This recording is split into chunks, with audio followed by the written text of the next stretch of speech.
opportunity that they have to speak out about how they feel about a performance.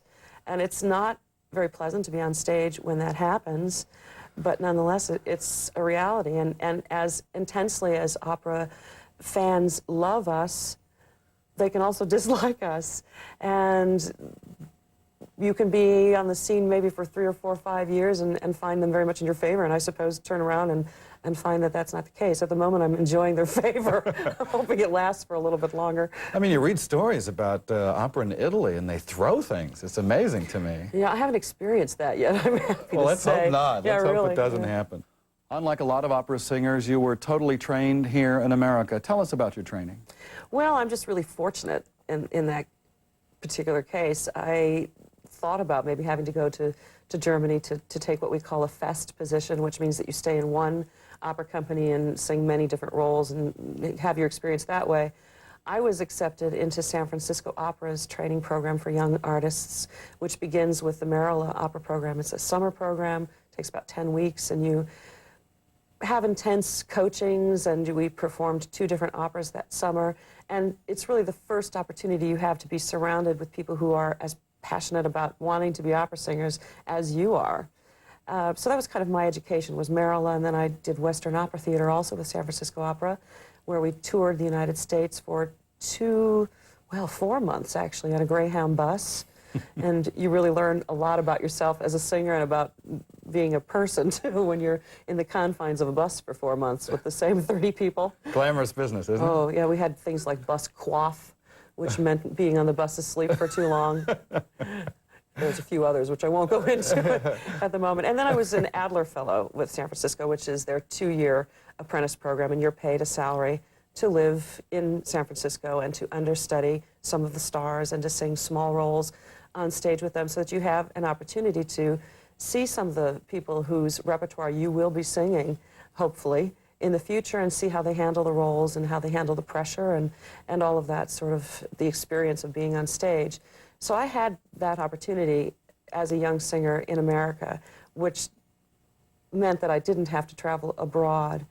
I think that in one respect, my languages are probably not as good to speak as they would be if I had gone to be have a fest position in Europe. But American singers are really the best trained singers in the world. You will find American singers in just about every international opera house. We're probably the most diligent, we're on time, we're over-prepared, all those sorts of American attributes that work very well for us abroad in opera. Do you come from a musical family? I come from a musical family, not an operatic family. My mother sang when she was a young woman, and when I was a small girl, we used to sing together in church. Both of my brothers sang and played in rock bands, and it was not unusual for my mother to have me singing Verdi in the living room and my brother playing Van Halen in the garage. It was sort of normal happening in my house. But not opera. I really wasn't exposed to opera till I was about 19 or 20 years old. I had taken voice lessons throughout high school, and my teachers were all classically trained, but I never actually went and saw an opera until I was about that age.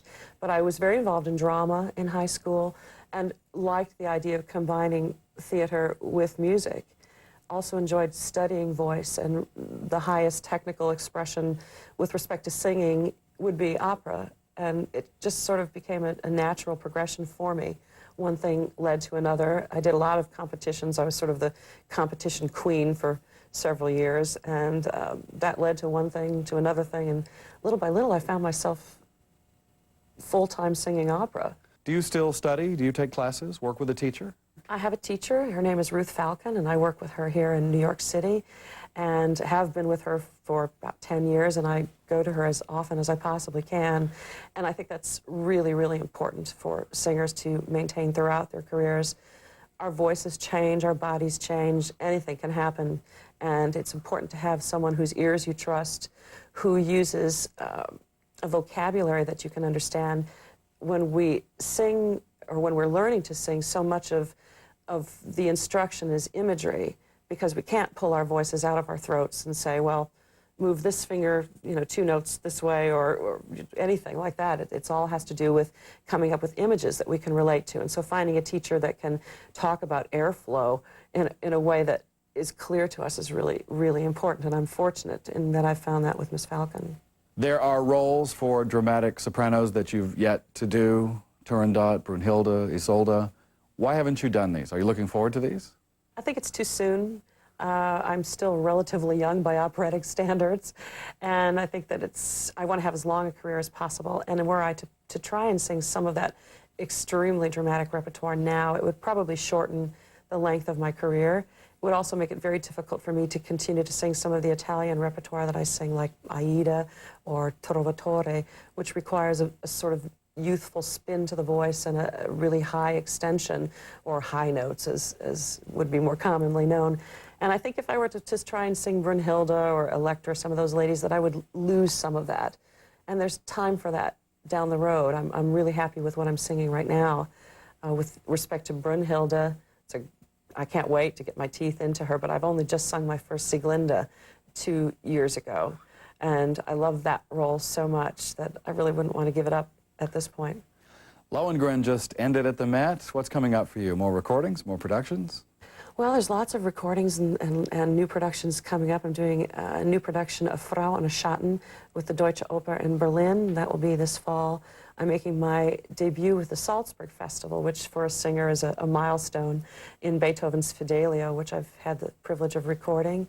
And I'm going to be doing a recording of the Egyptian Helen, a very unknown piece by Strauss, which will be recorded by Deutsche Grammophon.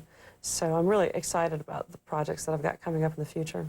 Thank you so much for coming in. It's been terrific to meet you. Thank you, Elliott. Nice meeting you. We appreciate you spending some time with us. You're welcome. Thanks. Deborah Voigt, the A&E Artist of the Week. Breakfast with the Arts will continue in a moment with Mark Morris, choreographer.